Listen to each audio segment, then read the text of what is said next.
Ineshi no otome tachi yo karisome nu yume ne odaru ikusei no toki wa koete ima o ikiru. Oh god, that's cringy. Babymetal have been praised by Slash. The iconic guitarist was touring in Japan last week, and whilst there he stopped by a Japanese radio station and was asked about the J-pop metal trio. In response, Slash commented, "I've heard these guys, I know these guys.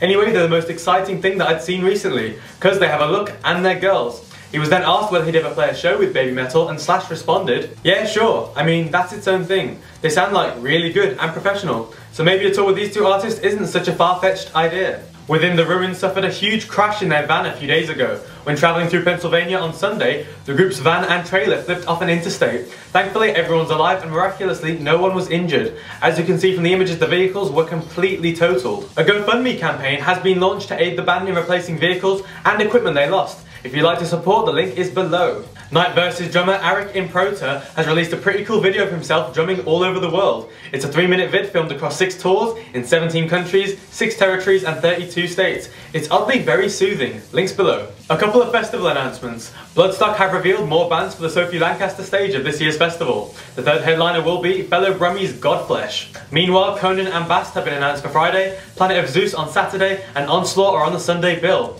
The event takes place from the 6th to the 9th of August. Swedish metalheads At the Gates have been announced as the headline act of Damnation Festival 2015.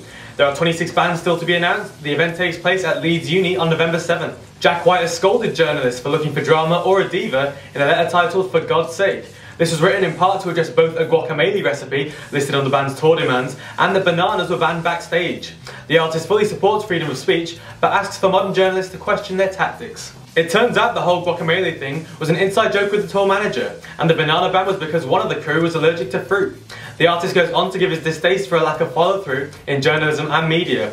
To see the full letter, the link's below. In the final main headline, a woman has attempted to deface a Cradle of Filth shirt at a museum in New Zealand. Last week it was announced that the Vestal Masturbation t-shirt, which depicts a nun giving herself the old low five, would be displayed at Canterbury Museum in Christchurch. The woman used a can of spray paint in an attempt to cover the t-shirt's message, but the shirt itself was surrounded by perspex glass, and since then the glass has been cleaned and the t-shirt undamaged. New singles and videos up next. The links to all the bands we mentioned will be in the description below. We Are Harder have debuted the track for The One. If you want to see Danny Warsnop and co judge a beauty contest with some upbeat rock in the background, check it out. The band's self-titled album will be out March 31st. Crows have streamed their new track Prey. It will be released on March 30th on a limited edition transparent black marble vinyl. Very classy. Racket Cannon, which means rocket cannon in Dutch, have released their new single titled Florence, along with a video.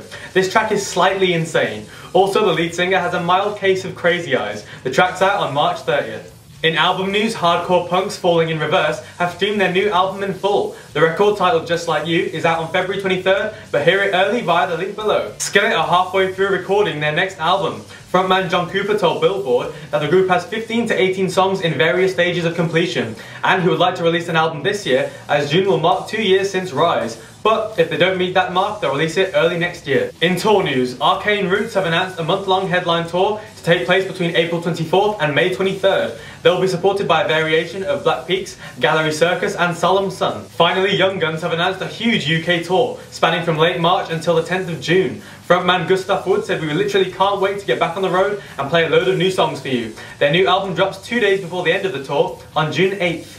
That's it for today's news update. Don't forget to like, share and subscribe, and check out our comedy/informative podcast, RMTV Argue About Everything, available on iTunes or rockandmetaltv.com. Links below. Until next time, rock on!